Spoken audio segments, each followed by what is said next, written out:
tagad ir tavs slavas stunda. Jā, man slavas stunda.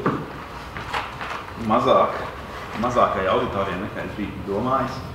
Tāpēc nav stresa. Nekā es biju domājis. Man mierīgi runāt. Mēs pēc tam ieliksim Facebookā un tev būs miljonus laiki YouTube. Man sauc Jurgis, tie, kas atnāc vēl. Es taisu mobilās aplikācijas, man ir 5 aplikācijas App Store'ā, 1 Google Play'ā, bet te ir tikai 3, tas tāpēc, ka 2 no viņām ir 2 versijās, maksas un bezmaksas versijām.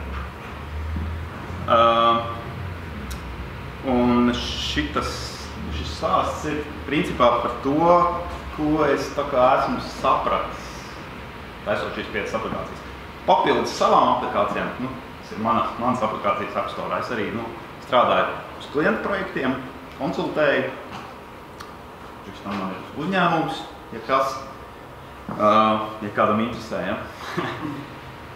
Bet tad pamatā es esmu tas, ko sauc par indie developeri. Un kas ir indie developeris? Tad cikiem no jums ir savas aplikācijas App Store'ā? Vai Google Play'ā? 3. Cik no jums vispār pie aplikācijām strādājuši? Tu esi strādājis pie aplikācijas? Vismaz netieši. Jā, netieši. Indie developers ir tāds, kas principā taisa aplikācijas un publicē viņas pats. Dažos gadījumos tas nozīmē, ka viņš to dara brīvajā laikā, pa vakariem. Dažos gadījumos, ja paveicās, tad tas ir tas, ko viņš dara visu atlikušo dzīvi, vai vismaz kaut kādu nopietnu periodu. Ja. Indie app izstrādātājiem nav budžeta, ja, ir viņa rokas un galva. Tāpēc šis stāsts nav īsti par to, kā startupam nodarboties ar app marketingu, jo tur tas ir mazliet savādāk. Ja. Un indie app developers ir tā kā, angliski sakot, for a long game. Ja. Ir parasti tādas divas līknes, viens ir saucamais long tail, ja, kad tev sākumā ir baigais pīķis, un pēc tam viss tā lēnām beidzās. Un tas ir vairums aplikāciju, kas tiek launchotas ar dažādu akcelerātoru palīdzību un tā tālāk. Vairumam ir šis grafiks, ja, popularitātes vilnis, kas ir par maksas publicitāti, vai tā ir vienkārši uzģenerēta publicitāte, ja, un tālāk ir tas saucamais long tail. Indie developeri visbiežāk ir otrāda līkne, ja. Sākās viss ar 0, un tad kaut kā tā, varbūt, ja paveicās, tad uz kaut ko aiziet. Ja. Un šī runa, ko es gribu pastāstīt, ir par to, kā domāt par mārketingu indie app developeriem. Jo, mārketings, kā mēs visi zinām, ir bišķi tāds drausmīgs vārds, ja. Īsti neviens nesaprot, kas tas tāds ir. Un īpaši kaut kādiem indie developeriem, kas parasti ir tā, bija labāk ļaujiet mums kaut ko uzbūvēt, ja. Mēs baigi neesam ieinteresēti taisīt mārketingu. Tas nav tas, kas mūs aizrauja. Mūs aizrauja kods, mūs aizrauja uztaisīt kaut ko jaunu, uztaisīt kaut ko nebijuši. Un mans stāsts ir tāds, kad es vēsturiski izmācījos par programmētāju. Tad kādu laiku biju programmētājs, kādus gadus, 8, 9.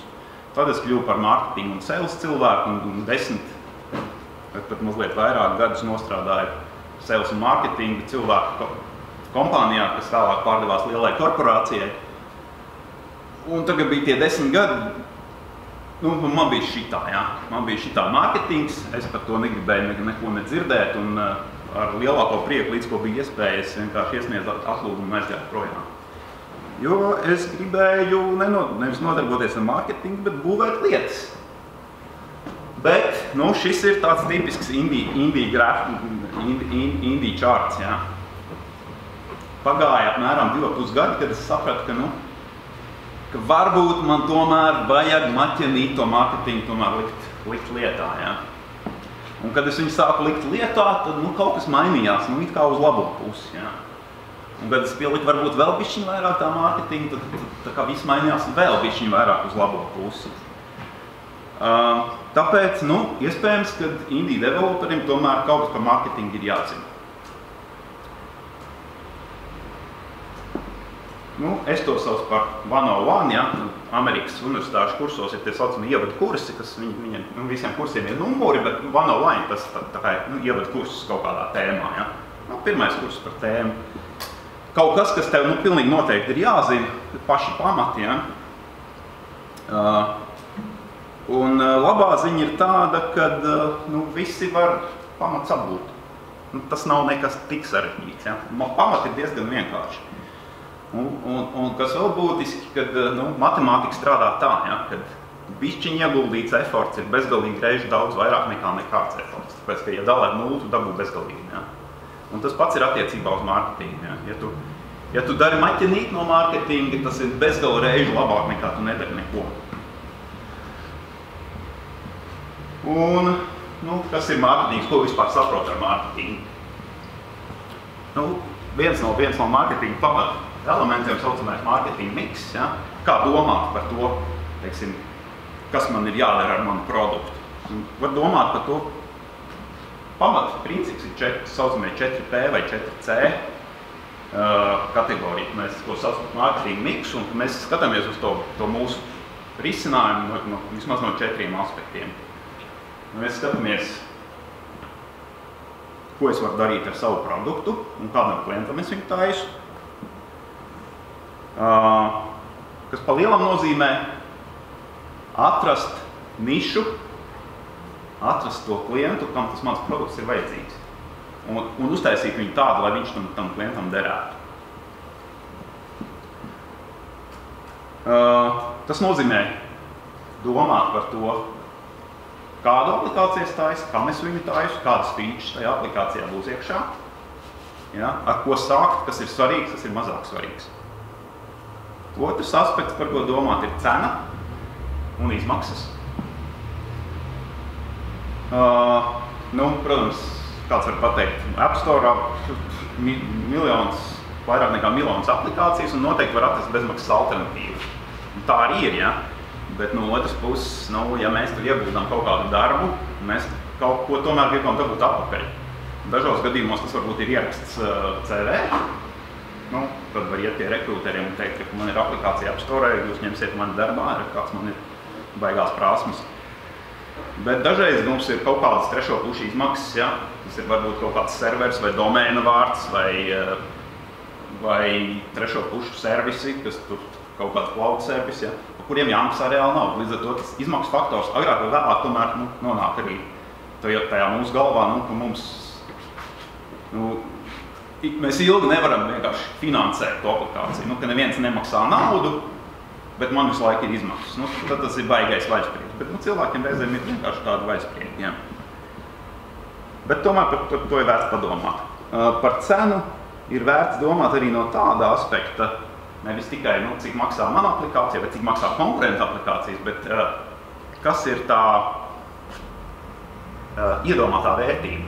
Kāda vērtība tas risinājums, tā aplikācija var sniegt klientam. Un ļoti bieži tas attiecās īpaši uz indie developeriem, kad mēs vienkārši taisām lietas, tāpēc, ka mums liekas, ka viņus vajag uztaisīt. Ja? Un daudz mazāk domājam, teiksim, kam tā lieta dos vērtību, ja? Kāda vērtība dos. Bet tas ir ļoti būtiski, jo tas var palīdzēt vienkārši pacelt cenu. Ja?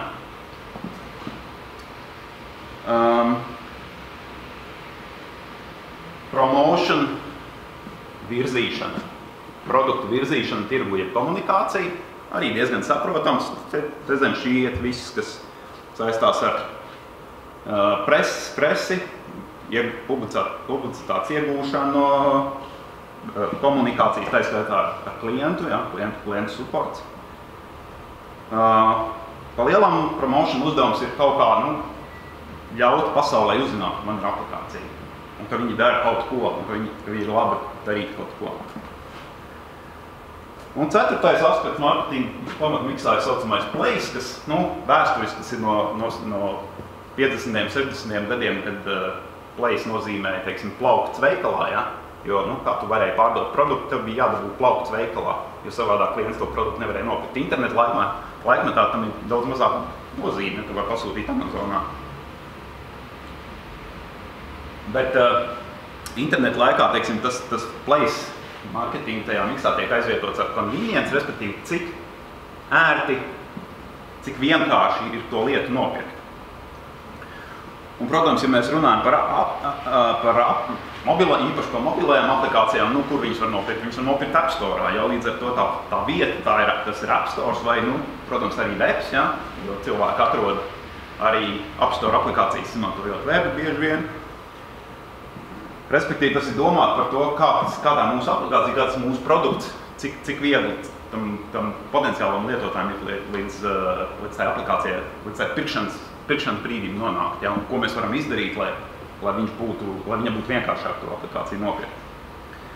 Respektīvi, šie ir 4 mārketinga principi. Bet, es īpaši nerunāšu par mārketingu kā par teorētisku zinātni, kā par principiem. Šī nebūs nekāds ceļvedis, ja? Tas drīzāk būs tāds, manas pārdomas par to, kas no visa šī ir vērā ņemams un kas strādā un kas varbūt nestrādā. Pie tā mēs aicinu uz to skatīties tā realistiski, ja? Tas strādā vai nestrādā attiecībā uz mani. Tas nenozīmē, ka tas, ko es saku, to nedariet, ka tas varētu nestrādāt uz kādu citu. Katra aplikācija tomēr var būt diezgan īpaša. Ja tu taisi spēli, tev var būt pavisam cits spēles laukums, ja? Ja tu taisi aplikāciju startupā, tev var būt pieejama pavisam cita resursi, ja? Šis ir skats no tāda indie developer puses. Ok, tātad pirmais produkts. Atcerieties, pirmā mārketinga miksa tas solis produkts. Ko es varu ieteikt? Es varu ieteikt ļoti vienkārši lietas. Sākt ar papīra un teksta redaktoru. Tad, kad tu domā par to, kas būs tas tavs produkts, tavu aplikāciju, netaisi vaļā Xcode vai Android Studio un nesāc programmēt. Ja? Tāpēc, ka realitāte ir tāda, ka pirms mesties kodēt, ir labi saprast, kam tu to taisi. Ja tu to taisi tikai pats sev, tad tu esi tas potenciāls lietotājs un tu viņu taisi priekš sevis. Bet viena tāda kļūda, ko indie developeri ļoti bieži pieļauj, ka viņi uzskata, ja man ir šī problēma, tad viņi noteikti ir, un viņi metās taisīt šo problēmu, un problēma varbūt ir daudziem cilvēkiem, bet tas, kā tu to uzstājies, ir risinājums tikai tev. Ja? Tāpēc mans ieteikums būtu sākt ar papīru, teksta redaktoru un uztaisīt to, ko angliski sauc par user research. Latviski to sauc tirgus izpēti, bet tas izklausās šausmīgi sarežģīti. Īstenībā tas ir daudz vienkāršāk. Ir jāatrod pirmkārt niša, kurā vai nav aplikācijas, kā mēs zinām, App Store ir 1,5 miljonu aplikāciju, tāpēc visticamāk noteikti ir, bet tad vai šī aplikācijas, kas šo nišu apkalpo, to dara ne tā, kā tu esi iedomājies, dara dārgāk nekā tu esi iedomājies, vai dara savādāk nekā tu esi iedomājies. Un tas mans personīgais redzējums, ka nevajag meklēt lielu nišu. Lielā nišā vienmēr būs daudz risinājumu un daudz konkurentu. Un nevajag meklēt arī ļoti šauru nišu. Tur varbūt nav konkurentu, bet tas bieži vien ir tāds simptoms, ka tā problēma principā nevienu neinteresē. Ja? Ideālā gadījumā tu atrodi nišu, kas ir starptautiskajā tirgu ļoti šaura, bet tagad tas ir starptautisks tirgus. Tur būs pietiekami daudz cilvēku, kur tā problēma interesē. Vai arī tu risini problēmu lokālā tirgu, kur vienkārši nav risinājumi, kas varbūt starptautiskajā tirgu risinājumi ir, bet vietējā tirgu nav. Ļoti bieži, teiksim, Airbnb ideja ir nokopēta neskaitāmas reizes neskaitāmās valstīs. Ja? Katrā valstī, izņemot Latvijā nezinu, vai Latvijā ir Airbnb klons, bet vairumā puslīdz lielu valstu iekšā ir uztaisīts Airbnb klons, kas ir tipisks tā kā pārnesums no liela internacionālā tirgu uz kaut kādu šaurāku lokālu tirgu. Ja? respektīvi atrast nišu. Un tur to nišu var pateikt, ok, es taisīšu Airbnb priekš vāciski runājošiem. Ne visi vācieši runā angliski, jā. Lai gan Airbnb, protams, ņem un uztaisā vācu interfeisu, bet, neko darīt. Otrs princips, ko es ieteiktu apdomāt, ir izvēlēties ienaidnieku. Tāpēc, ka jebkurā nišā, ko tu skaties, piemēram, lai būtu konkrētāk, piemēram, šis stāsts principā ir balstīts uz manu pēdējo aplikāciju, kas ir Landlordī, kas ir aplikācija, ja kāds no jums īrē dzīvokli, tad tā ir aplikācija tiem, kas jums izīrē dzīvokli. Ja? Uzskaitīt īres ieņēmumus, izdevumus un saprast, cik es tur uz šitās biznesa nokāpu. Ja? Landlordī. Un izvēlēties ienaidnieku nozīmē atrast tajā nišā kādu, kurš ir tā kā de facto standarts. Un tur ir, teiksim, tajā property management tirgu, tur ir daudz tādu, ja, bet es izvēlos ienaidnieku, un tad es zinu, kas viņā ir slikts, ko es gribu darīt savādāk. Ja. Un tagad tu esi izvēlējies ienaidnieku, tev ir kompass, tu zini, ko īsti tu gribi uztaisīt. Ja. Un visā šajā izpētē nenormāli palīdz, tu vienkārši aizēji uz, teiksim, konkrētajā manā gadījumā ir tāds landlord maksas, kas ir tā kā, tas ir mans ienaidnieks, ja. Jo tas simbolizē visu to, kas ir nepareizi. Ja? Tad pirmkārt tā ir desktop aplikācija, kas ir rakstīta Java, ja? Kas ir, kamēr viņi uzstartējās, paiet daudz laika, kurā viss ir neskaitām reporti, kurā visu var izdarīt, viss ir tik nenormāli fleksibli. Ja? Bet tas ir tas viņas vājums. Ja? Ka, lai tu viņā iebrauktu, lai tu sāktu kaut ko darīt, tev vienkārši tur tas ir jākonfigurē, tur ir sarežģīta struktūra. Respektīvi, es izvēlos ienaidnieku, un es zinu, ko es gribu darīt. Man ir kompass. Ja? Un tieši tāpat es domāju, ka ļoti daudzās nišās var atrod ienaidnieku, kāds, kurš tajā tirgu ir ļoti spēcīgs un dara visu pilnīgi savādāk nekā viņš. Ja? Jo ir pietiekami daudz cilvēku, kuriem šādas aplikācijas ir sarežģītas. Ja? Manā gadījumā tā bija aplikācija, kur tu vari lietot, var sākt lietot 30 sekundēs. Risini mazu problēmu. Manā gadījumā risināt mazu problēmu, uzskaitīt īres ieņēmumus un īres izdevumus. Nedarīt visu to pārējo stāstu, kas ir tur tax reporti un tur vendor managements un tā tālāk. Ja? Jo tas ir kaut kas lielai cilvēku grupai nav nepieciešams. Un es ieeju Landlord maksas fórumos un skatos, ka cilvēki tur viss jau saprot, kā man izdarīt šito, un tā ir viss baigi labi, bet aplikācija tik ilgi ģenerē reportus. Ja? Tad atrisināt mazu problēmu, atrisināt viņu varbūt savādāk nekā to dara citi. Ja? Tā var būt tā niša, kurā ir vērts skatīties, varbūt tur var taisīt to savu aplikācijas ideju.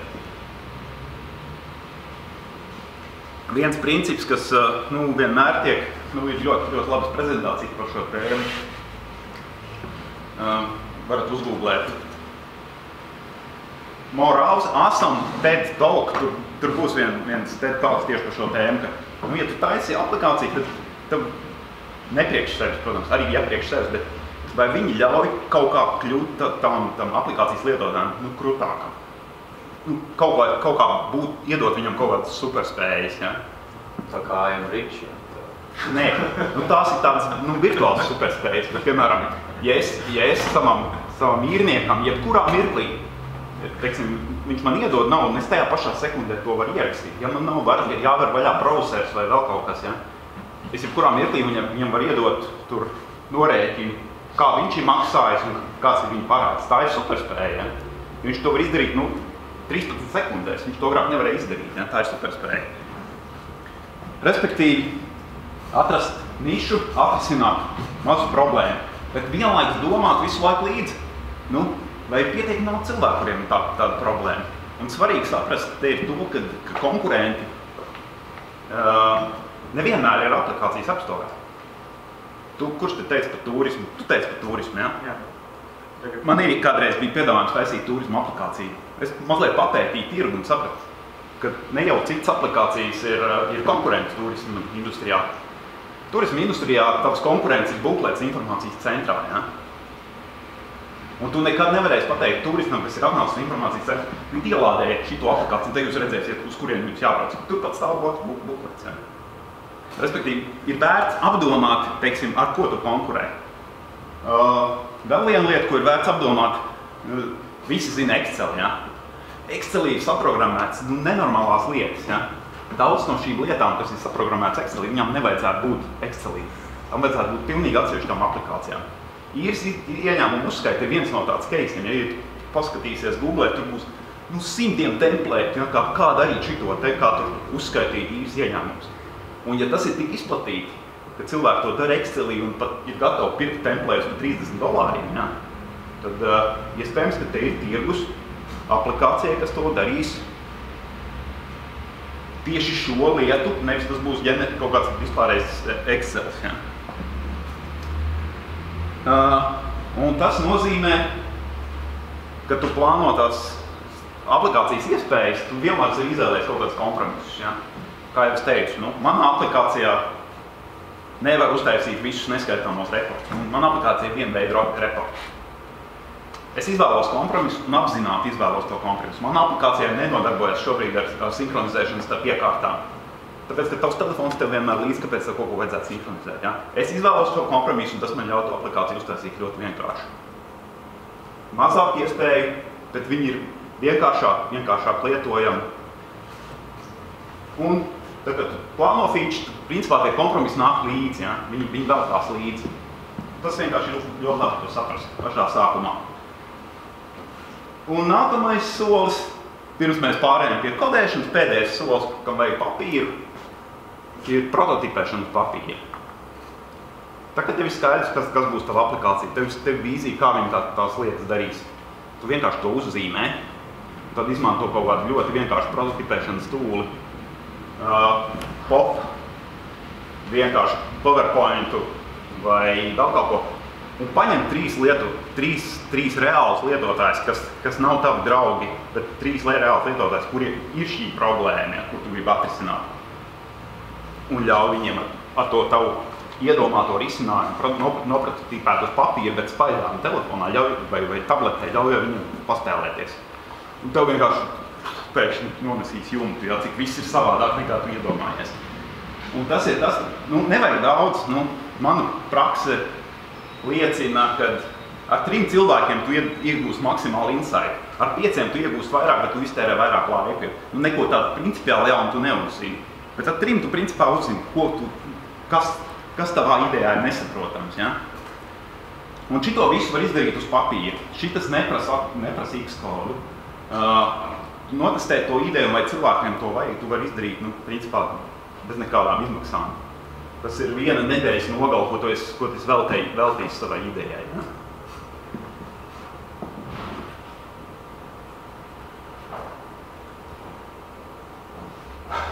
Nākamais produkts. Tu ķeries pie kodēšanas. Tu taisi produktu versiju. Viens klupšanas akmens, kur es esmu daudz reizes klupis, un gan jau, ka kāds no jums arī ir klupis, tas ir tas, ka nekādīgi neizdodas nošipot pirmo versiju. Tāpēc vēl vajag šito lietu pielikt, un tad vēl varbūt, bet šitā lieta ir ļoti svarīga, jo konkurentiem viņi nav, ja? Tāpēc es ierakstīju nogalini savus mīļos, ja? Versijā 1. Nogalini viss feature, kas tev likās, kas ir tās, kas padara to tavu aplikāciju ieceļ saulītē un vienkārši kaut ko nošipo. Nošipo minimālu lietojamu aplikāciju, bet nošipo. Kāpēc? Tur ir vairāk iemesli. Viens, ka tu dabūsi pirmo reālo feedback no reāliem cilvēkiem. Es to aplikāciju īpaši, ja tu strādā uz starptautisko tirgu. Tagad tev amerikānis pateiks, ka tavu ideja sūkā, ja? To tev draugs nepateiks. Viņš ielādēs, pateiks, this app is crap because of ja? Un tad sapratīs, ok, man kaut kas ir jādomā. To tu nekad neuzzināsi, ja tu pieliksi visas savas iemīļotās features, ja? Jo tu ātrāk dabūsi feedback, jo tu ātrāk sapratīs, kas notiek. Tā ir ideja, ko startupi visi ir pacēluši līdz pilnīgam absolūtam, ja? Ka principā šipo visu laiku prototipus un nekad neuztais reālu lietu, ja? Bieži vien tie ir tikai sign-up screeni un pitchi.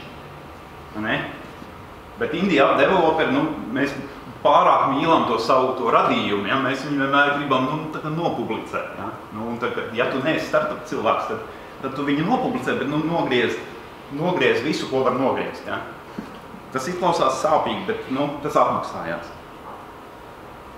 Viens punkts par bezmaksas testētājiem. Tad, kad tev tā aplikācija ir gandrīz gatava, tad nedod viņu atkal saviem draugiem. Tu nekādu vērtīgu informāciju no tā nedabūsi. Sameklē reālu auditoriju. Ja tev aplikācija ir starptautisko tirgu, meklē starptautisko auditoriju. Ļoti vienkārši veids, kā dabūt LinkedIn grupas. Es atradu, ka tas pirmā reize, ka man LinkedIn ir noderējis. Ja? LinkedInā ir grupas par ļoti daudzām tēmām, tur specialitātēm.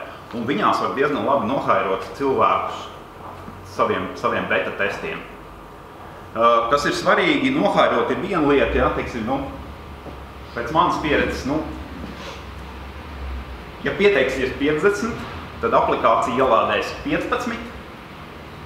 Ja 15 viņi ielādējuši, tad vismaz mēģina no 10 dabūt feedback. Tas nozīmē to, ka tev ir no visiem jādabū e-pasti, un tev visiem vienkārši ir jāmeilo vai pat jāzvana, ja, lai to reālo feedback dabūtu. Tas prasa laiku, tas prasa piepūli. Mēs neesam pie tā raduši. Zvanīt 6 cilvēkiem teikt, tu pirms 2 nedēļām ielādēji man jaunu aplikāciju, vai tu varētu bišķi pastāstīt par saviem iespējiem. Tas ir grūti, mēs pie tā neesam pieraduši. Bet, tas dod daudz tādu zināšanu, kurus neizlasīs App Store reviews. Ja. Vēl viena atziņa no manas pieredzes. Onboardings aplikācijā bieži vien ir tas, kas slikts onboardings var nogalināt aplikāciju. Kāpēc? Tāpēc, ka ļoti grūti ir parādīt to vērtību bez datiem. Un aplikācija, kas ir tukša, kurā nav nekādu datu, viņu ir grūti saprast. Ja? Tāpēc, teiksim, tā ir viena lieta, kas reāli īpaši beta testos ļauj, teiksim, saprast, ko es vēl tur īsti neesmu izdarījis līdz galam. Ja? Ideālā gadījumā aplikāciju jāvar sākt lietot pēc 30 sekundēm. Tu atvēri, pēc 30 sekundēm tev jau ir dati, tu jau var uztaisīt, manā gadījumā tu jau uztaisīt pirmo savu īres finanšu reportu vai esūtīt pirmo rēķinu īrniekam vai pierakstēt pirmo maksājumu. Vairāk laika nav dots, jo cilvēku šobrīd tas uzmanības fokus ir īss, viņi atver, tās interesanti, īsti saprast nevar, nospiež home un viss. Tev statistikā parādās downloads, bet realitātē tas neko nenozīmē, tas ir tikai skaitlis, tev nav nekāda labuma no tā.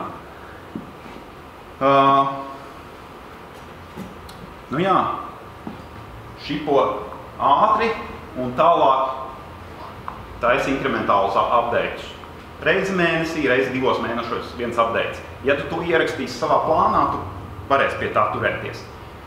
Katrs updates tev dod, ko? Tu pirmkārt tev dod iespēju kontaktēt savus lietotājus. Es arī baigi aicinātu maksimāli būt draudzīgam tajos pirmajos mēnešos, kad tu aplikācijas nolaunčojas maksimāli draudzīgam attiecībā par tiem lietotājiem, kas tev ir uzrakstījuši support maili. Ja. Bet tas nenozīmē, tas vienlaikus tu nedrīkst atkāpties no tās savas vīzijas, kas tavs produkts ir. Ja. Jo pirmie lietotāji, tā kā viņi sajūt, viņi tā kā haizījus, ja, vai tā kā taķi, ja, kuriem tu iedod desu un viņš stāv un prasa vēl. Ja.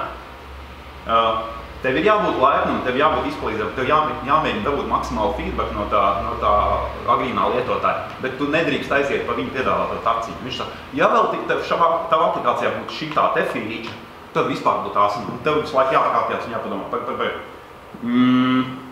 kuri bija mani kādu problēmu es risinu, kas ir tas mans potenciālais lietotājs, kas ir tie mani kompromisi, ko es izvēlējos. Nē, šito es netaisīšu. Ja? Jo ir ļoti viegli nokļūt tādā, viegli nosolīt, es nākamajā versijā uztaisīšu arī šitādu feature. Ja? Bet tas, ko tu pa kādu celiņu, tu ej pa to pašu celiņu, pa tā ienaidnieku celiņu, ko tu izvēlējies sākumā, ka tu negribi būt viņš. Ja?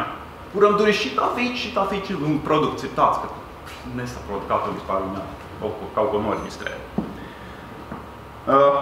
Mēri, to, kas ir svarīgs. Konkrēti, kas ir svarīgs.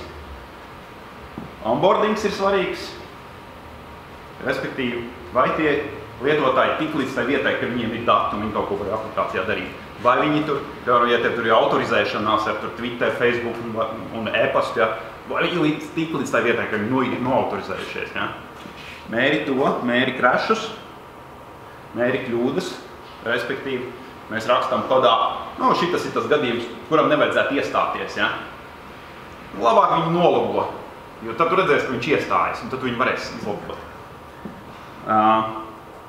Mēri to, kādas features tiek lietotas. Ja? Tu uztaisīji tur 5 veidu rekordus. Mēri, kurus no viņiem cilvēki izmanto. Ja? Ja tu uztaisīji tur manā aplikācijā, tu uztaisīji feature, ka cilvēki var izdevums iekļaut nākamajā īrnieku rēķinā. Vai cilvēki to lieto? Ja? Tu uzzinās varbūt, ka tu vienkārši pavelti tur saspringti un vēl cepies. Tas bija par produktu, pirmā mārketinga dimensija. Otrā mārketinga dimensija – cena. Ar cenu ir vienkārši. Mums ir jāsaprot, kas ir tā iedomātā vērtība, kāda tā vērtība, ko klients dabū to aplikāciju lietojot. Ja? Cik more awesome viņš var būt. Ja? Cik daudz labāks izīrētājs viņš var būt, ja viņš šo aplikāciju nopērk. Tam ir tieši korelācija ar to, cik viņš ir gatavs maksāt. Ja? Ja tu cilvēkiem ietaupi 1 stundu mēnesī, tad gadā tas ir 12 stundas. Kā var ar cenu novērtēt 12 ietaupītas stundas? Tu var kaut kādu skaitu nolikt pretī. Ja? Un tad tu vari pateikt, tā aplikācija maksā tik, tāpēc, ka viņi ietaupa 12 stundas tavā gadā. Ja? Izmaksas. Mēs kā indie app developeri, mēs uzskatām, ka mūsu darbs ir bez maksas, tāpēc mēs to parasti nerēķinām iekšā. Bet tādas maksas kā supporta izmaksas, mēs to uzskatām, tas vēl vajag priekiem, tāpēc mēs ieliks tur 1000, bet ne jau tā reāli strādāt reālā darbā, ja? Ar visiem nodokļiem, ja? Come on. Tas ir saprotams, jā, bet ieliec izmaksas, ieliec reālās izmaksas, supporta izmaksas, trešo pušu servisu izmaksas, ieliec kaut kādu novērtējumu savam laikam, savam vaigsprieku laikam, tu arī novērtēt kaut kā. Un tā ir tā cena, zem kuras tu nevar atkāpties, ja? Tev, protams, ir pieņēmums, ka tu viņu pārdos 1000 cilvēkiem, bet, ja tu pārdos 1000 cilvēkiem, tad vismaz tik daudz tu gribētu dabūt atpakaļ, ja? Cenas modeļi.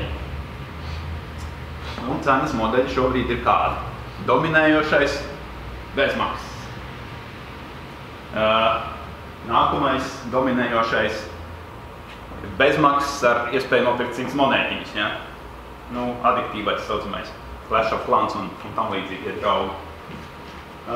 Bet tie nav vienīgie modeļi. Tad cilvēki joprojām pērk arī maksas aplikācijas, lai cik tas neticam liktos. Es no savas pieredzes varu apstiprināt, cilvēki pērk arī aplikācijas pa naudu, un arī tad, ja viņas maksā vairāk nekā 0,99. Ja? Labā lieta tāda, ka viņas tos modeļus iespējams kombinēt. Ja? Respektīvi, bezmaksas aplikācijā reklāmām, viņā var būt in-apps, kas atver kaut kādu maksas funkcionalitāti un reklāmas novāc. Ja? Arī maksas aplikācijā var būt in-apps, kas dod kaut kādas papildus funkcijas. Ja? Tas nenozīmē, ka tu izvēlies vienu modeli un tev pie viņa ir jāpaliek. Ja? Pirmkārt, ar modeļiem var eksperimentēt, un vienlaikus modeļus var būvēt viens uz vienu. Mans plāns ar Landlordī, viņam šobrīd ir bezmaksas aplikācija, bez reklāmām, kurai ir in-apps, ja, respektīvi premium modelis. Ir maksas aplikācija ar tām pašām featurām, kas bezmaksas aplikācija ar in-app nopirkt. Man ir plāns savākt pietiekami lielu user bāzi un tad iet premium modelī, respektīvi man ir patreiz ir bezmaksas versija, tad ir saucamā personal edition un tad būs professional edition, kurā tu maksās vēl papildus, ja, abi tie maksās papildus. Un pēc tam vēl var būt subscription, ja, tajā mirklī, ka es uztaisīšu sinhronizācijas servisu, es prasīšu regulāri naudu. Un šie modeļi var būt būvēti viens uz otru, tev nevajag izvēlēties vienu, ka viņi palikt visu atlikušo dzīvi. Ja.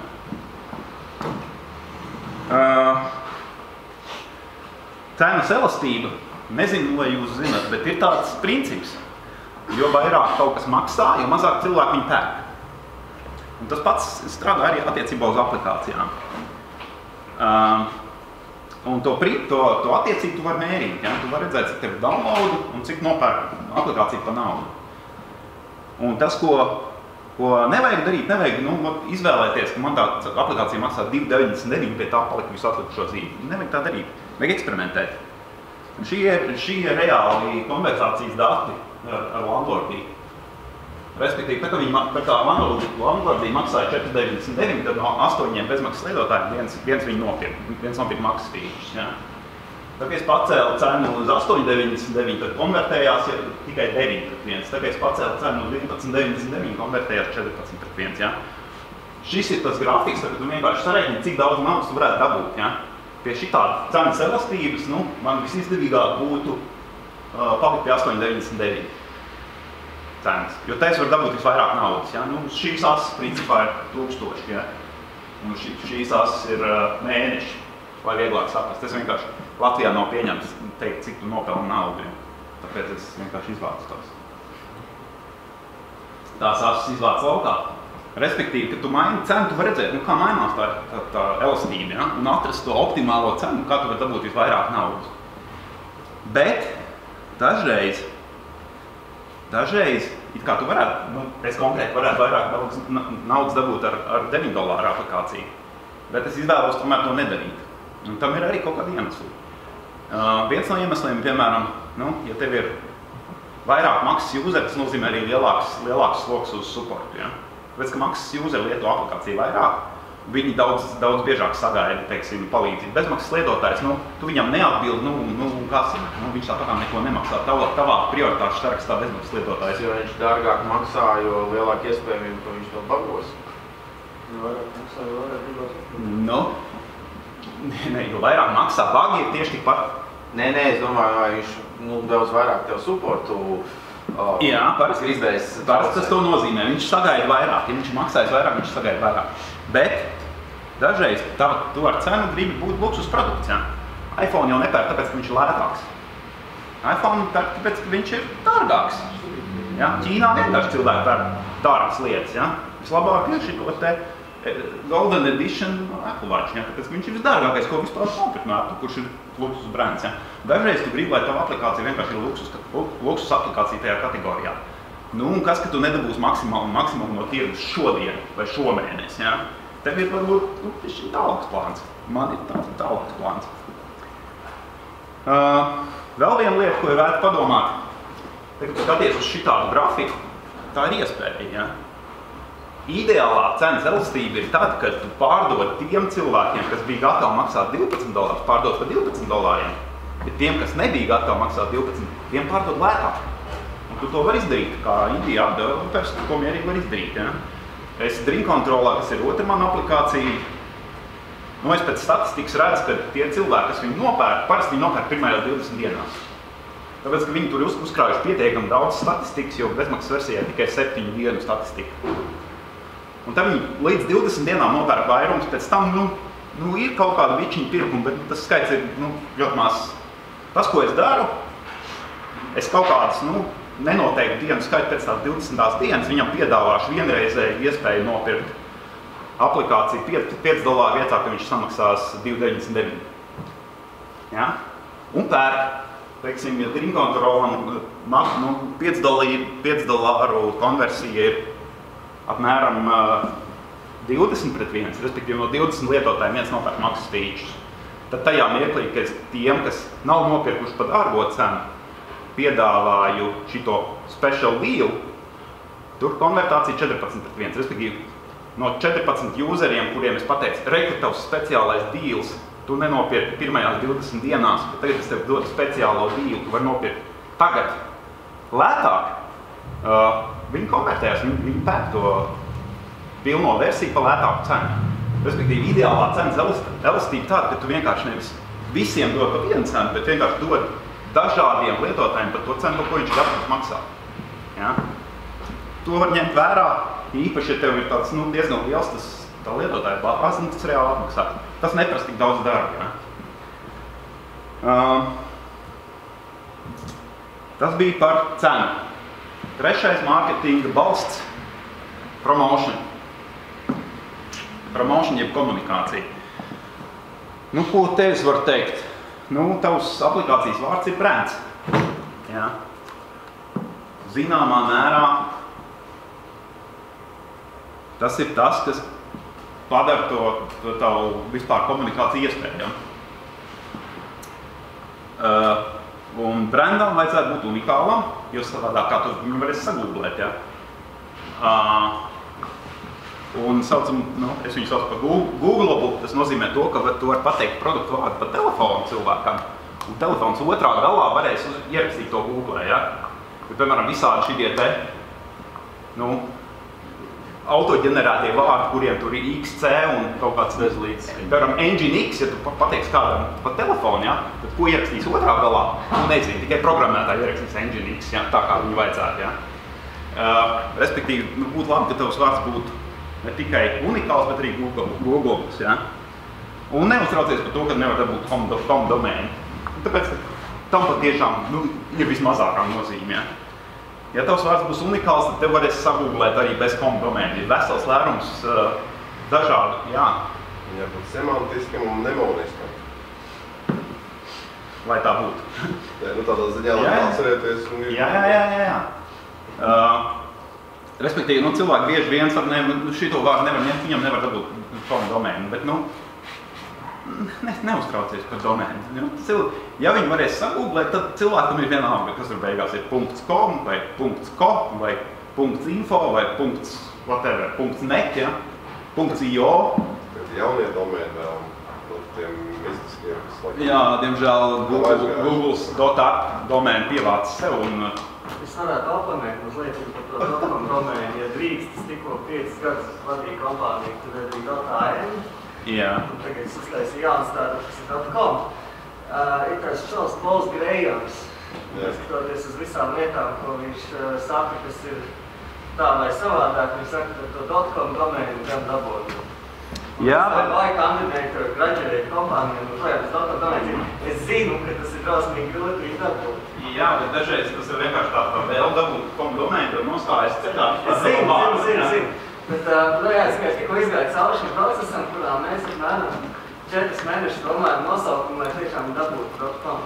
Nu jā, es saprotu, bet Es tā kā oponēju vienkārši kā alternatīvu viedokli šim, ka... Jā. Bet, ja tu vari dabūt, tas protams, tāpēc manām aplikācijām arī ir .com domēni, jā, bet nevis...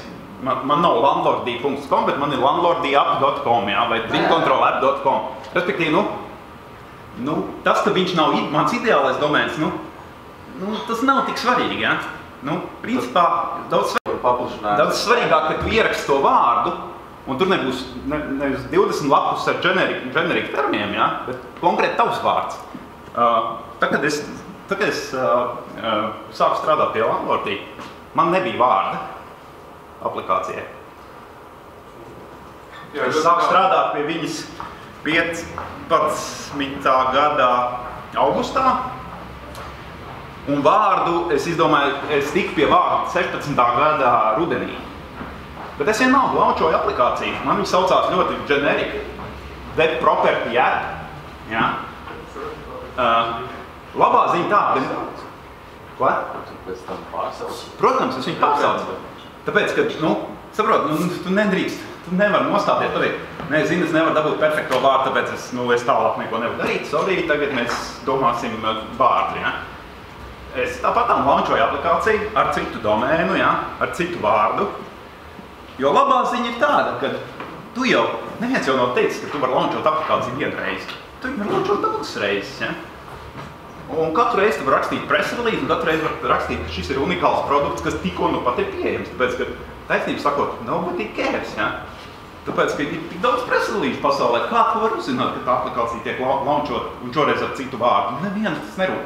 Esošiem klientiem tas varbūt rūp, šit tik nedaudz, ja? Bet arī nepārāk. Jā, īstenībā ļoti daudz rekomendēju .com. Tas atkarīgs no sfēras arī varbūt tās web platformas, esmu pabeigšies. Tās web platformas varbūt vairāk .com iesaistīt, tas ir vairāk kā miller.com, bet tā mobilēm varbūt tas nav tik svarīgi, bet cilvēki vairākas lietas, ka, ja ir iespēja, jāņem. Ja ir iespēja, protams, es nesaku neņem .com, nē, tā es nesaku, es saku, neļauj apstākļiem, ka tu nevari dabūt domēnu, apstādināt tevi, un ka tu vairāk, nezinu, ko man tagad darīt, varbūt nemaz tālāk netaisīt, ja? Taisi, tu to vārdu drīkst izdomāt vēlāk, un tu pēc tam drīkst relaunčot, ja? Un es tā arī esmu darījis, un nekas slikts nenotiek. Bet, kas ir ļoti svarīgi, landing page pašā sākumā. Kāpēc? Tāpēc, ka tu būvē Google indeksu, ja? Jo ātrāk tu sāksi, jo tu viņu labāk vari uzbūvēt, ja? Ko tu lietas, ko tu ieteikti? Landing page ir, ko tava aplikācija dara? 2 screenshots, varbūt apdomā par iespēju newsletter, ja tas ir uz kaut kāda biznesa auditorija, ka cilvēki varbūt gribēs uzzināt, ja? Sign up for news, ja? Tas nav nekas sarežģīts, tas neprasa daudz laika, un to tu vari darīt šodien, ja? Pie aplikācijas tu vari ķerties rītdien, bet landing page uztaisi šodien, ja? Sociāli lietas. Pa sociālajiem man būs punkts, ja? Bet mans ieteikums nemaksāt par presi, nepirkt presi. Nepirkt to, kad tavu preselīzi kāds distribūtēs 150 tur saitos, ja? Bet, ko es ieteiktu maksāt profesionāliem par tavu preselīzes pārskatīšanu, ja? To, ka cilvēks, kas to ir darījis, viņš izlasīs tavu preselīzi, pateiks, izdara šitās izmaiņas, ja? Par to ir vērts samaksāt, tas nemaksā tā, ka 100 līdz $200, un tu dabūsi ļoti profesionālu padomu, ja?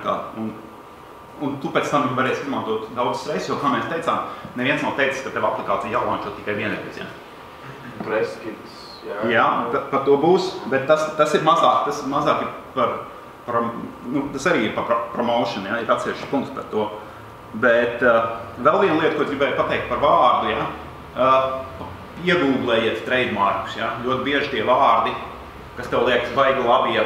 Tas kā Google nekā nav, ja? Bet viņi ir piesisti trademarkos, ja? Un tad tā ir reģistri vai kā? Jā, parasti, ja tu launčo starptautisko auditoriju, tad tas nozīmē Ameriku, pa lielam tu paskaties US trademarks reģistrā, ja? Tur var caur websaitu var atrast. Tur redzēs, kādi vārdi ir, kurās jomās ir reģistrēti, ja?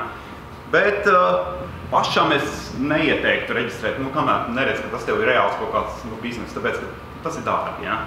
Tas ir dārgi un, kamēr tava aplikācija App Store, nobody cares, ja? Dārgi arī, ja tu nereģistrē laikā, piemēram, kursus saknes, kas bija uz labu ielas,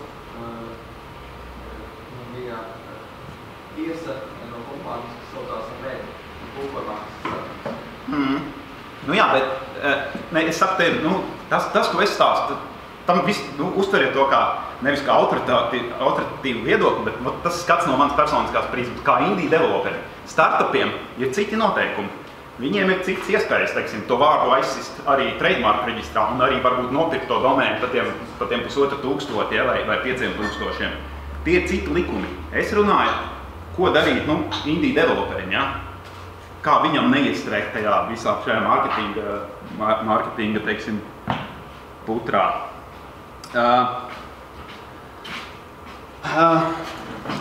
Tas, ko sauc par social proof, ja? Kas ir daļa no promotion, kad cilvēkiem ir tendence pirkt lietas, kuras citi cilvēki atzīst par labēsām. App Store gadījumā, Google Play gadījumā, tas tie rating un review, ja? Un trešās puses viedokļi par to tavu aplikāciju vai risinājumu. Mans silts ieteikums, vispirmais un visvērtīgākais ieteikums visos support mailos. Pat ja klients vienkārši ir kaut ko pilnīgi stulbi izdarījis un kā viņš vispār kaut ko tā veids, vienmēr uzrakst, sācās, I'm sorry, ka tu nesaprati, kā viņu jāielast, tā ir man vaina. Un tad, kad viņam es palīdzēju savu problēmu atrisināt un paskaidroju, es paprasu, lai viņš uzraksta review. Ja? Tas prasa minimālu effortu, bet tie review, es nerādīšu tagad reviewus, ja? Bet tie ir labākie, kurus tu vari dabūt. Ja? Un tas nav tas, ko tu vari nopirkt Ķīnā pasūtot 500 review savām aplikācijām. Tur dabūs, 500 reviews, kur tāpat pazaudēs savu jēgu pie nākamās aplikācijas versijas. Ja? Pirmkārt. Otrkārt, tie nekad neuzpeldēs augšā. Tur, kur cilvēki, ja jūs esat pamanījuši App Store, tu vari pateikt, ka tu vari ielaikot review, ja? Un tad viņš ceļās augšā tajā reitingā, un tad, kad cilvēki skatās, tad tie būs tie, kas tie, kur tu esi palūdzis uztaisīt, tie būs tie, kas vienmēr būs uzbraukuši augšā. Ja? Tā kā nemaksā par reviewiem. Ir viens servis, ko var izmantot, tas ir tāds tā kā developer community servis. Ja? Tur noreitos manu aplikāciju, un es noreitošu savējo. Ja? Bez maksas, nu tā kā partners. Favor.io, ja? To var izmantot. Nu, es esmu pamēģinājis, jā, nu tur ir tā, tu netiec spiest, tu vari izvēlēties, vai tu reitos to aplikāciju vai nē. Dažas no viņām ir interesants, dažas tas ieinstalējis un uzrakstījis reviews, un tad cilvēki nav uzrakstījuši atpakaļ, ja? Nu, tas nekad nebūs tik kvalitatīvs reviews, kā tas, ko tavs users, kuram tu palīdzi atrisināt problēmu, uzrakstīs. Bet tas būs labāk nekā Ķīnas review, ja? Social, nu, tā kā mēs esam indie developeri un laiki mums ir tik, cik ir, ja? Es ieteiktu ar šito nepārspīlēt, ja? Uztaisi profilus, bet nu nepaļaujies, ka tas būs tas, kur tu dabūsi downloadus vai kur tu tiksi pie kaut kādas tur redzamības, ja? Lai viņi ir, ja?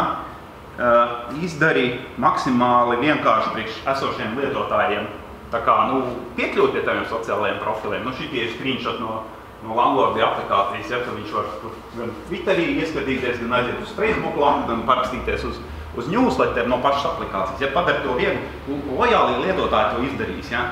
Tādi casual lietotāji, kas atver aplikāciju un paskatās, tie to nedarīs. Un caur Facebook, man liekas, neviens aplikācijas nav pārdevis. Ja. Tas var strādāt, protams, sociālām aplikācijām, kur paša aplikācijas būtība ir tas tavs draugu networks. Ja. Tur tie noteikti var būt savādāk. Pēc jūsu pieredzes, kas ir pats labākais promotions, kura platforma, kurā lietā iet vispār? Kas visvairāk represent the customer? Par to arī būs. Lēnām. Mēs līdz tam nonāksim. Promotions un reklāma. Cenas kritumi, pēc manas pieredzes nav vērts, ja vien tu nevari pielīmēties kaut kādam lielākam community, kur tā jau ir bundle, kur ir vairākas aplikācijas kopā, tad, kur var iegūt papildus publicitāti, vienkārši to, ka jūs apvienoties kopā. Tas, ka tavu viena aplikācija nokritās cenā, kaut kādi automātiskie boti, kas monitorē cenas, to pamanīs, ja? Bet iegūt no tā, pirmkārt, tu no tā neiegūsti vērtīgus klientus, ja? Teiksim, ja tu nomet cenu uz nulles, tu iegūsti zinkārīgos, ja? Jautājums, ko tev tas dod, kad tev ir zinkārīgie, kur tāpatām nemaksā aplikācija? Tas it kā tev dod īslaicīgu uzrāvienu tavā App Store pagaidām, tas dod tavā App Store reitingā, ja? Kad, ja ir daudz download, tad tu tajā reitingos bišķiņi celies uz augšu, ja? Bet tas nekad nedos pietiekami daudz, lai tu uzpeldētu tā dīķa virspusē, ja? Kur ir visu laiku tas self-enforcing cycle, kad cilvēki ielādē aplikācijas, tāpēc, ka daudz citi cilvēki ielādē šo aplikācijas. Tu ar savu price drop tur neiekļūsi, ja? Jā. Tāpēc ir daudz formāts, ka jūs versijas, kas ir mīvā, lai tam būs daudz klientus, un tad otrāk tas ir tomēr. Es arī daru tieši to pašu, jā. Par to arī būs punkts. Jā. Tātad, kur dabūt klientus? Par reklāmu.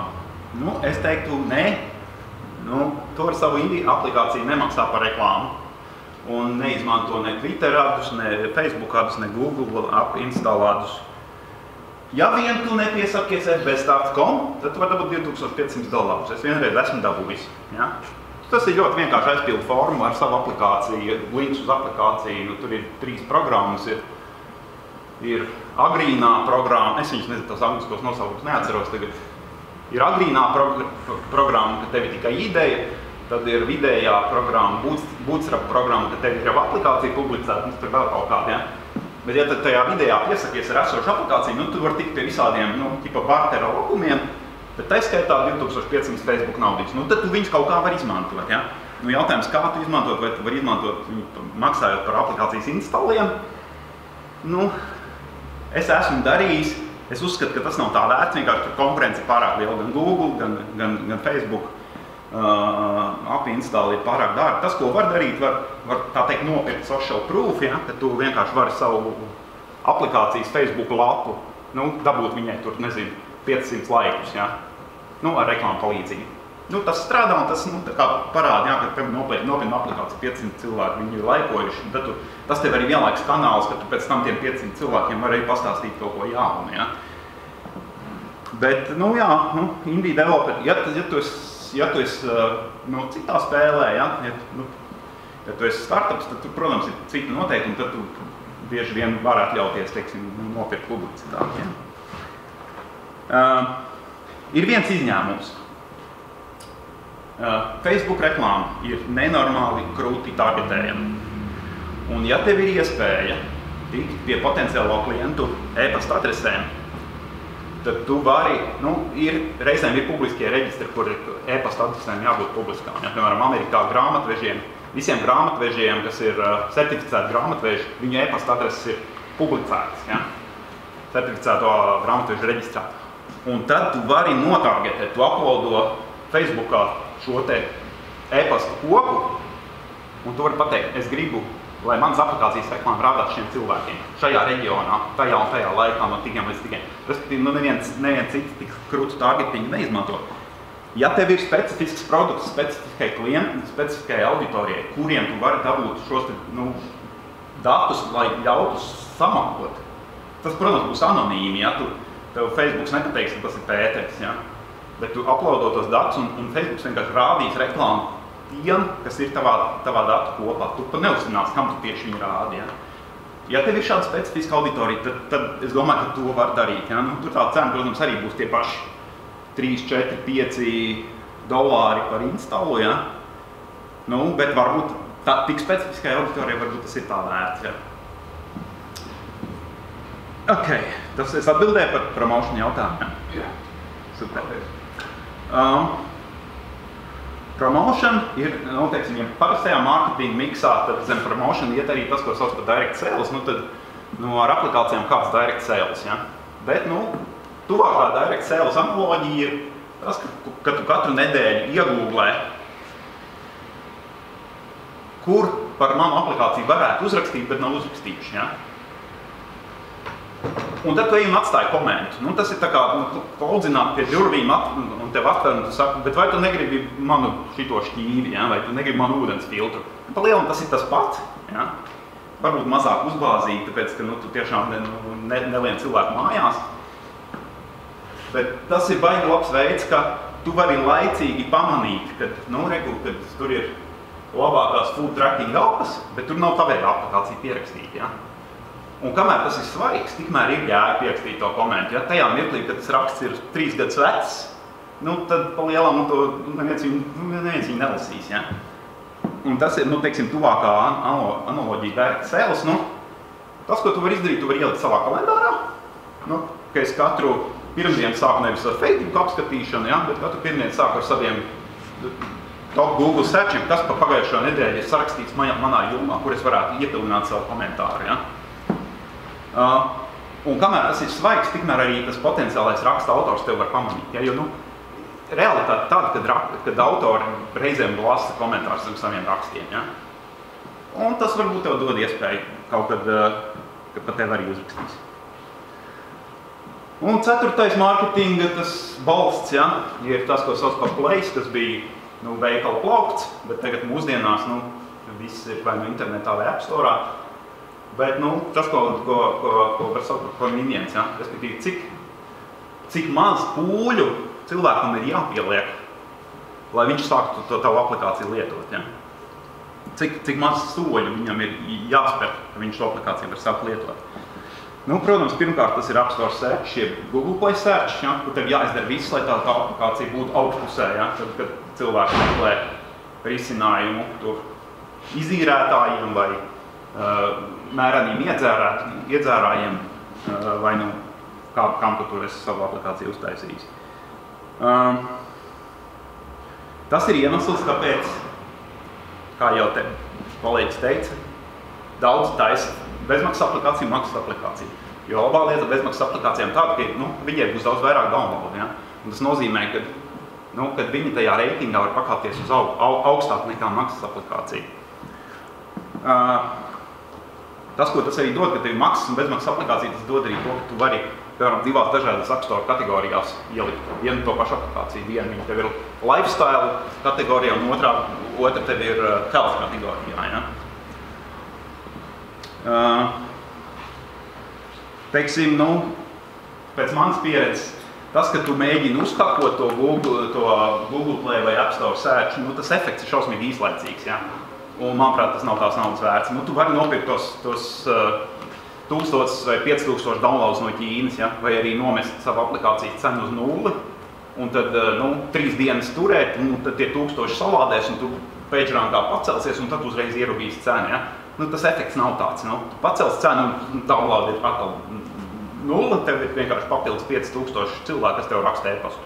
Kāpēc viņiem kaut kas nav tā, kā viņi ir iedomājušies. Ja? Tāpēc, teiksim, kaut kādiem startupam tas var būt tools, ja? kā tikt pie auditoris. Indie aplikācija autoram, es teiktu, drīzāk tā kā nē. Bet tas, ko tu vari darīt, tu vari eksperimentēt. Ja? Tu vari eksperimentēt ar atslēgvārdiem, tu vari eksperimentēt ar aplikācijas aprakstu, tu vari eksperimentēt ar kategorijām. Viena versija lietas vienā kategorijā, otra versija otrā kategorijā, maksas aplikācija tur, bezmaksas aplikācija tur. Ir aplikācijas vārds un aplikācijas pagarinātais vārds un keyboard. Galvenais, ka katru reizi, kad taisi update, neatstāja tā, kā bija pagājušreiz. Ja?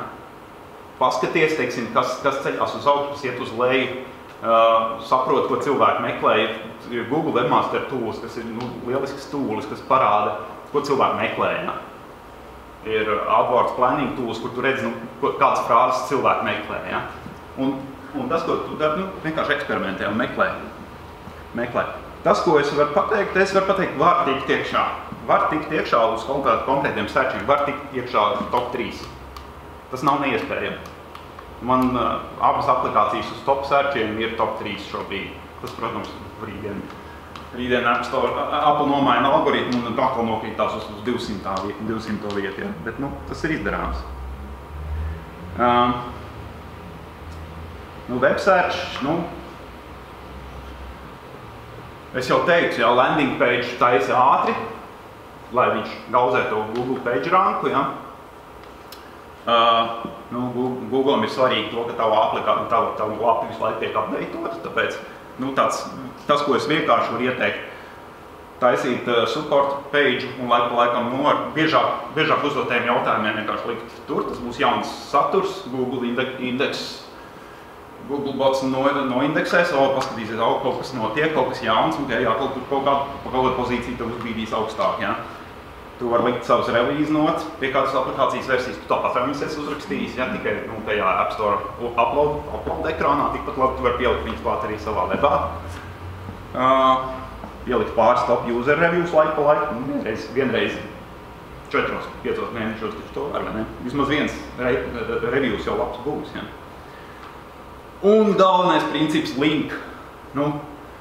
Linkot uz to savu lapu. Ja? Piemēram, cikiem no jums ir jūsu Meetup profilā ir links uz jūsu aplikācijas weblapā. Man ir uz abām. Ja? Es nezinu, pārējiem man liekas, ka nav. Bet tas ir it kā sīkums, ja? Un kurš tad to skatās, ja? Bet Google skatās. Ja? Quora, ja? Quora tu vari taisīt dažādas profilus sev, ja tu esi dažādās tēmās atbild uz jautājumiem, tu vari taisīt dažādas profilus. Katram tavām profilam var būt links uz tavu aplikācijas lapu. Kāpēc to neizmantot, ja? Tas jau neprasa baigu efortu, ja?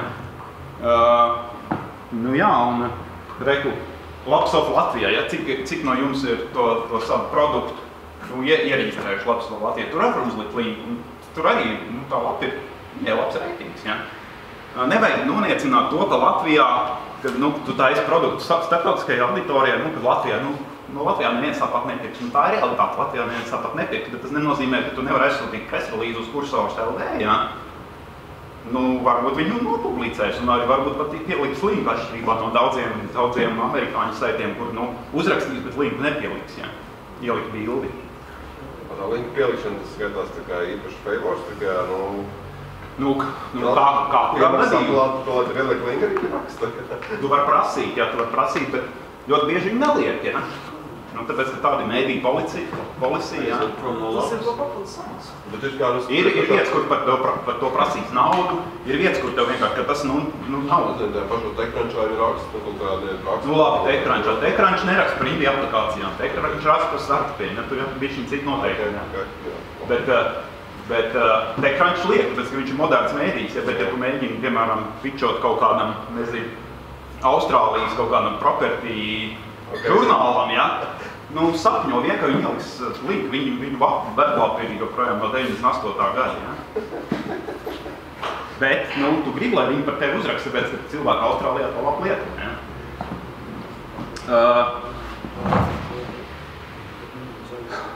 Linki komentos nestrādā, 7-8 gadījumos no 10 tas automātiski tavu bots vienkārši nodzēsīs to tavu komentu un vēl vienā gadījumā cilvēks nomoderēs to tavu komentu. Ja? Tāpēc atkal mēs atgriežamies pie tā, ka tas tavs aplikācijas vārds ir baigā vērtība. Ja? Ja viņš ir unikāls, tad tu vari ierakstīt, check out landlordi app, ja? Un tagad viņš iegūlē landlordi, tad tur ir pirmajā pozīcijā mana aplikācija. Ja? Ko tu nevarēsi izdarīt, ja viņai aplikācijai bija mans iepriekšējais aplikācijas vārds The Property app, ja tur ierakstīs The Property un tur būs miljards lapu, ja? Un es būšu kaut kādā 550. lapu pusē. Jā. Visbeidzot, attiecībā par to, cik vienkārši lietotājiem ir tik pie tās aplikācijas lokalizācijas jautājums, kas ir baigi trikī, ja? Ka, it kā es gribu, lai mana aplikācija lietoja vācieši un japāņi, ja, un īpaši jau ķīnieši. No otras puses novērtē, cik tie tirgi ir gatavi maksāt. Pēc manas pieredzes, piemēram, Eiropā ir tik milzīgs, Eiropā ir salīdzinoši liela Android dominants tomēr, ja. Un, tas, ka tu lokalizē Eiropas valodai, tu neredzēsi tieši saiknes ar ieguvumu, ja. Bezmaksas aplikācijai, kas ir masu tirgumu, jā, bet ja tu strādā, kā mēs runājam, tu strādā priekš šauras nišas, ja, specifiskai nišai, tad lokalizācija, viņiem žēl nāk līdzi ar tiem papildus darbiem, kas ir, uztais jaunu versiju un tev visu lokalizāciju sagrūt, ja. Respektīvi, tur ir slēptās izmaksas iekšā. Jo vienreiz uztaisīt, tu vari aiziet uz Skrivaneku, pateikt, reku mani stringi, lūdzu lokalizē man viņu vācu valodā, spāņu valodā un ķīniešu valodā un japāņu valodā. Ja? Viņi tev nolokalizēs, tu ieliks viņu aplikācijā un tad tu taisīs nākamo versiju un kaut ko pamainīs. Kad tu atkal iesi Skrivanekam maksāt naudu, ja? Vai tulkos ar Google Translate, arī nē. Tāpēc es teiktu, ka tam ir vērtība, kad tu redzi, ka tas tavs produkts ir aizgājis. Ja? Un kamēr viņš nav aizgājis vērtību, fokusējies uz tiem tirgiem, kur ir tā maksātspējīgā publika. Ja? Ja tu taisi aplikāciju vāciešiem, tad viņi primālā valoda vācieši, un tu varbūt paņemt līdz to angļu. Ja? Bet mesties lokalizēt, jautājums atkal ir par tu esi indie developers un tev naudas ir tik, cik ir, ja? Un laika ir tik, cik ir. Lokalizācija tavā... Jā, tas, ko var darīt un ko vajag darīt, metadatus lokalizēt, ja? Jo tur nav tik daudz teksta, ja? Bet man pieredze rāda, arī tur ir problēmas, ja tā es update. Kas ir mainīts šāda versija? Tu beigās mēs visu aizējam uz Google Translate un kaut kā, tur automātiski notulko nesaprotot, kas tur ir, ja? Man cilvēki rakstījuši, ka tavs aplikācijas apraksts spāņu valodā diezgan sūkās, bet ko es varu paraustīt plecus un teikt, jā, tā laikam ir, jā. Bet tāpēc es nezinu, varbūt kādam ir cita pieredze, bet es teiktu, lokalizācija tā kā drīzāk nav. Un tā kā es jūs esmu diezgan nogarlaikos, bācis cik daudz laika, tad es jums noviem parādīt vienkārši, atcerieties to čārtu, ko es rādīju sākumā, jā. Tad vienkārši iziesim pa soļiem ātri cauri un apmēram, ko es darīju un kad es darīju. Tad, sakot, pirmos 3 gadus man bija 5-6 aplikācijas un nauda bija cik bijuši laika konstanti, ja. Un tad tajā mirklī es kaut kad atmet ar roku un teicu, labi, atkal mārketings sāksim kaut ko darīt, ja. Nevis tikai taisīsim aplikācijas. Es teicu pacēlu Finkontrolu cēnu no 2,99, 4,99. Bija tāda mācība, ja, par cenu pacelšanu. Atlikušās aplikācijas izmet no stores, tāpēc, ka, cilvēki raksta e-mailu, bija jāsuportē jauns iOS, ja? Vai tu viņu taisīs update uz jaunu iOS, ne, vienkārši nomet, saprat, ka es fokusēšos uz konkrētajā mirklī uz Dream Control. Sāku komentēt blogos, pagāja 6 mēneši un dabūju Ink.com un Readwrite.com uz jaunā gada uzrakstīju 15 vai 20 aplikācijas, kas tev nepieciešams, lai sāku jaunu dzīvi. Ja? Nu, tu vari redzēt, ko tas nozīmē priekš revenue. Šitie nav download, šitā ir nauda. Ja? Man liekas, download skaits ir pilnīgi bezjēdzīgs. Nu, cik no tā. Un tad uz tā kādu laiku arī dzīvojām. Tad Dream Controllam 3 agrāk Dream Controllā bija 3 in-app purchase, ja, ka tu varēji atsevišķi features pirkt pa 0,99. Pēc viņas visas 3 izmet ārā un tā vietā ieviesu vienu in-app, ja, uzreiz visām featurām. Tas tur sākās tas sarkanais Dream Control bezmaksas versijas features. Te es sāku plānot landlordī, uztaisīju landing page, websaitu, visur sarakstīju, visos tīklos, kur varēju sarakstīt, ka es kaut ko jaunu sāku strādāt, links uz aplikācijas lapu, lai sāku Googles indeksēt.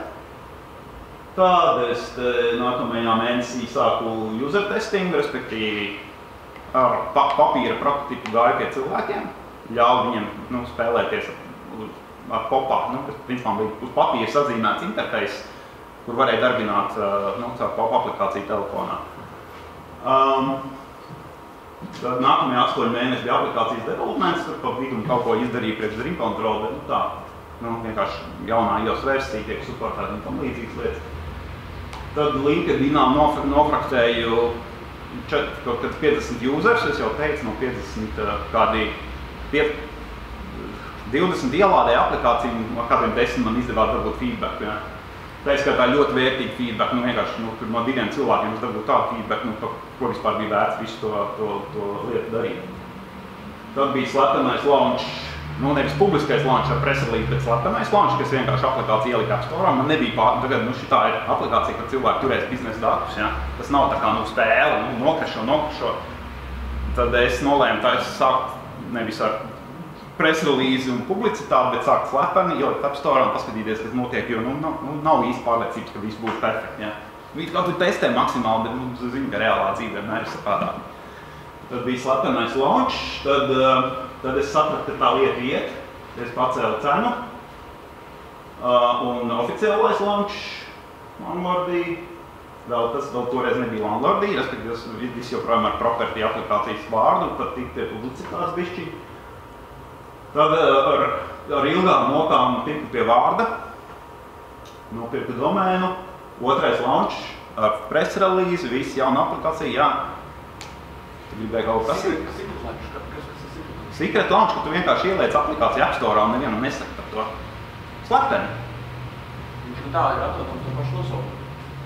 Nē, tas toreiz vēl veco nosaukumu, bet tu nevienam nesaka, ka tev aplikācija App Store release, tu nekliedz.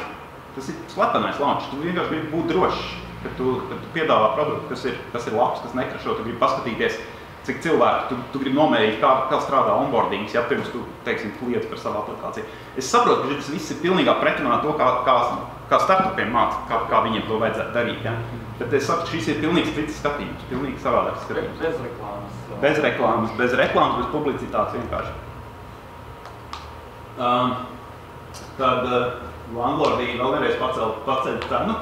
Par cenu ir labs komentārs tāds. Ja tev klienti neraksta, ka tava aplikācija ir laba, bet pārāk dārga vai vienkārši pārāk dārga, tad iespējams tev vajag pacelt cenu. Kad vienkārši viņiem vēl nav tas sāpes slieksnis sasniegts. Ja? Un landlordīs sākās kā premium aplikācija, bezmaksas aplikācija ar maksas purchase. Ja? Tad šī mirklī tas bija jau, kad neatceros, ka tas bija apjauno, kad bišķiņā rudenī. Tad palaidu arī maksas aplikācija citā kategorijā, kuras, ja landlordī ir free, tad ir landlordī personal edition, ja? Tas ir uzreiz maksas aplikācija. Un kā var redzēt, cilvēki pērk arī maksas aplikācijas versiju, nevis tikai bezmaksas aplikācijas versiju. Un te es uztaisīju to, ko es teicu, to diskontēto pirkumu priekš tiem cilvēkiem, kuri pārkas kopu, lai pirkt aplikāciju $5. Te viņi pērk viņu 299, un kā var redzēt, tur cilvēku, es teicu, konvertācija ļoti laba, nu, cilvēki viņu pērk. Ja. Bet, protams, uz landlordiju fonda tas viss, protams, ir baigi smieklīgi.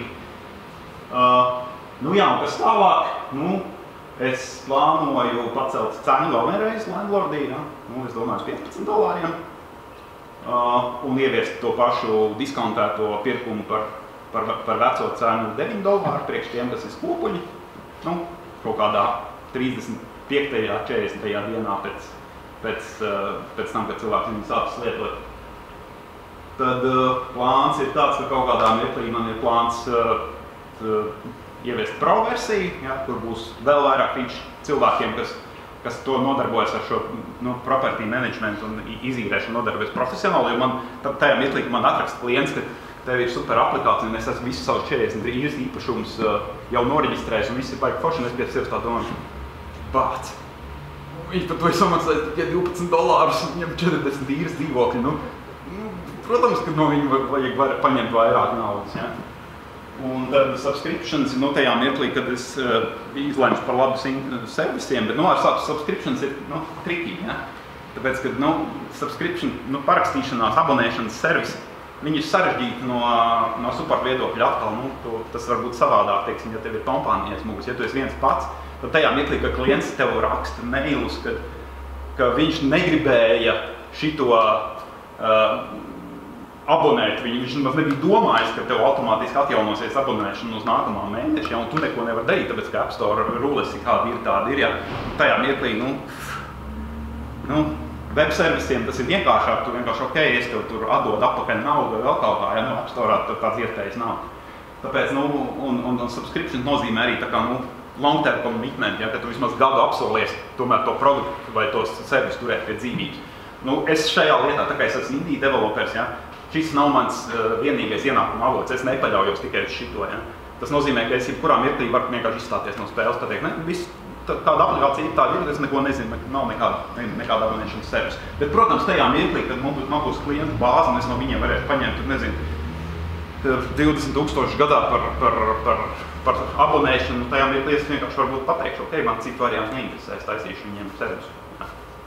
Ja? Vai ar abonēšanu gadījumā netiek galā, ar abonēšanas problēmām gadījumā netiek galā bankas, kad, piemēram, brīvs paņemt naudu, ka cilvēks nav vēlējies abonēt? Jo viņš paņēmis abonēšanu? Nē, App Store tāds nestrādā tā. App Store paraksties uz monthly subscription, un tev viņš vienkārši katru mēnesi nostrādā, un tad tev klients raksta, ka es esmu to eksperimentējis, es zinu, cik tas ir komplicēti. Tāpēc es saku, nu, tur jābūt, ka tam ir finansiāls pamats, ka tu tiešām esi gatavs ar to nodarboties, jo tas prasa effortu un tas prasa, nu, turēt, jā. Tu domās, ka noteikumos ir tu ierakstīts, ka tu to kvotu, kā tu esi ierakstījies un parakstījies uz subscription, ka tu katru mēnesi viņu īrē, nu, ņem to pakalpojumu. Savukārt, kad ir nelikumīgās bankas noņemšanas, kā to darbojās bankas. Tā nav nelikumīga noņemšanas. Klients ir parakstījies. Tāpēc arī bankas ar to nenodarbojas. Jā, bet klients ir parakstījies, un viņš tev raksta, bet es negribēju abonēt tavu servisu. Kāpēc tavs servis ir abonēts? Kāpēc es maz negribēju abonēt tavu servisu? Nu? Tu nospied pogu. Tu nevar nospiest pogu, klients jau ir nočārģos, un tu viņam nevar atdot naudu atpakaļ, App Store strādā tā. Tas uzmanīgi līguma 43. lapus. Nu, ja cilvēks ir aklas, varbūt tikai tā. Lūk, bet tu negribi cilvēkam teikt, tu esi aklas, vai? Tu zini, ko viņš ierakstīs ar review, vai? Nē, jo viņš ir... Bet cilvēki ir akli, tic man. Viņš rakstā ar klaviatūru, vai viņš ar mikrofonu?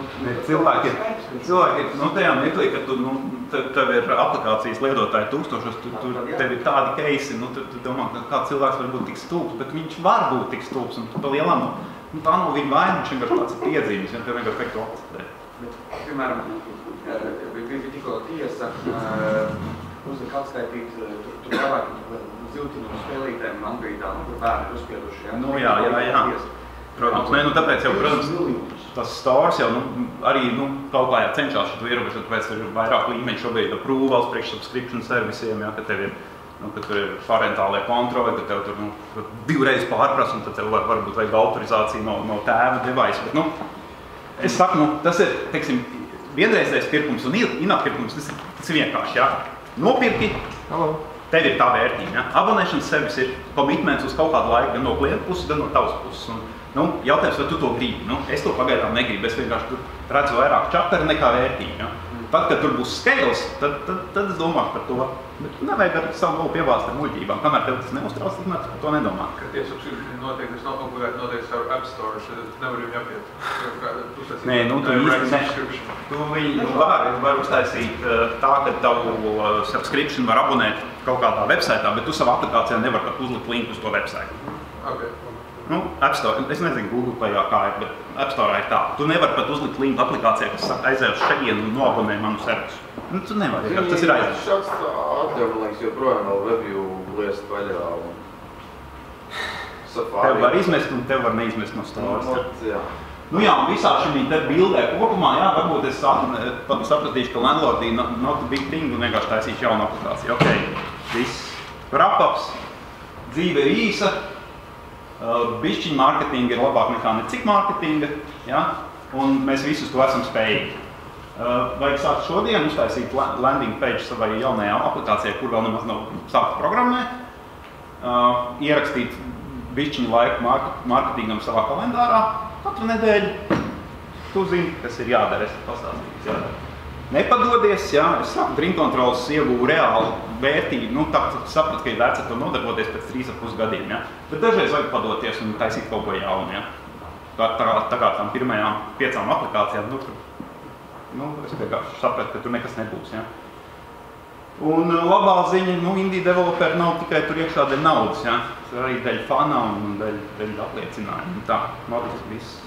Paldies par to, ka jūs tildu spējāt noturēt uzmanību. Es pārtais, ka vienu dienu es sagatavoju tik labi. Nē, galvā jau man tas viss ir sen, jā, vienkārši es viņu slaidos savu pa vienu dienu. Jautājums ir kaut kāds pārējiem. No 10. gada esmu App Store un Google Play, tāpēc man ir viedoklis par visu kaut ko, jā. Varbūt, ka mums vēl tad jautājums. Varbūt kādā jautājums. Tas aplikācijas, kurš taisāt, viņas ir vairāk autorizētas, vai jūs arī backend kaut kādā izmantojat? Bišķiņ. Backend faktiski necik. Faktiski tā, ka es mēģinu neizmantot backend, bet bišķiņu izmantoju. Ja izmantojat, vai izmantojat parasti? Tehnoloģiski? Jā, tehnoloģiski. Pythons. Kādu platformu savā servisu? Nekādu platformu. Pašam savu Python kods. Jā, es saprotu.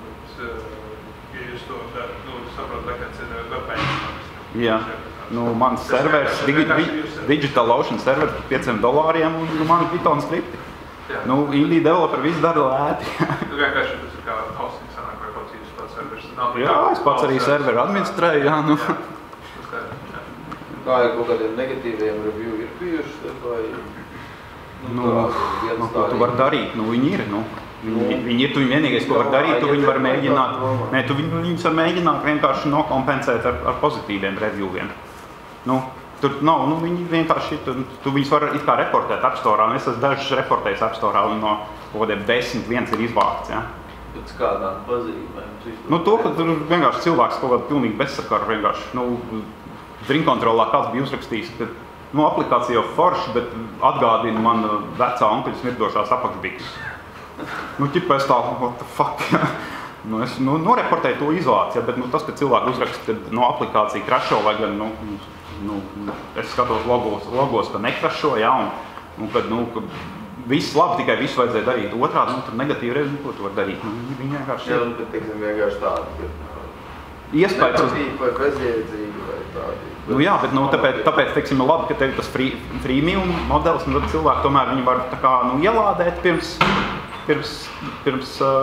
kaut ko dara. Un es esmu teicis, lai raksta App Store'am prasa naudu atpakaļ. Tur jau ir tas modelis, jau ir tev vienkārši atnāk rēķins, un tu klikšķini uz linku un prasa naudu atpakaļ. Ja? Ir viss manuāls process, bet man ir viens shortcuts, kad es iekopēju to tekstu gabalu, kā tu vari paprasīt naudu atpakaļ. Man ir jautājums, varbūt bišķi strateģisks, nav saistīts ar tehniskām lietām. Cik es sapratu, indie filosofija kā tāda vispār ir darīt visu pašu. Ja? Kāda filozofija? Nav jau neviena cita, kas to dara. Dzīves stils. Kad bez komandas. kompānijām? Ir cilvēki, kuriem, piemēram, nepatīk strādāt kompānijās. Es esmu savā mūžā kompānijās strādājis pietiekami daudz, un man bišķiņ jau ir pieriebies. Ja? Es nezinu, Coca-Cola, bet vienkārši sodu. Daži cilvēki to dara tāpēc, ka viņi nespēja sastrādāt pēc citiem. Daži to dara tāpēc, ka strādāt komandā, tas vienmēr ir tā kā meklēt kopēju kompromisu, kopsaucēju. Ir dažādi iemesli, bet tas drīzāk tas ir tā kā dzīvesveids, vai arī tas ir tā, ka tu to dari papildus savam darbam. Kā tu to vari darīt? Tu nevari to darīt 3 kompānijās vienlaicīgi. Nē, ir cilvēki, kas dara to 3 kompānijās vienlaicīgi, bet vairumā gadījumā tev ir dienas darbs, vai tur consulting darbs, un tad tu vakaros taisi savu aplikāciju brīvdienās. Ja? Un tas ir tas, ko tu dari vakaros un brīvdienās, tas ir tas, ko es saucu par indiju. Ja? Tas ir, neviens tev nefinansē, tu esi pats par sevi. Vienkārši parasti jau visās jomās strādā partnership tādā ziņā, ka, ja cilvēks grib būvēt, tehniskās lietas, un negrib īsti ar marketingu nodarboties, tad vērtīgāk ir, manuprāt, tas ir,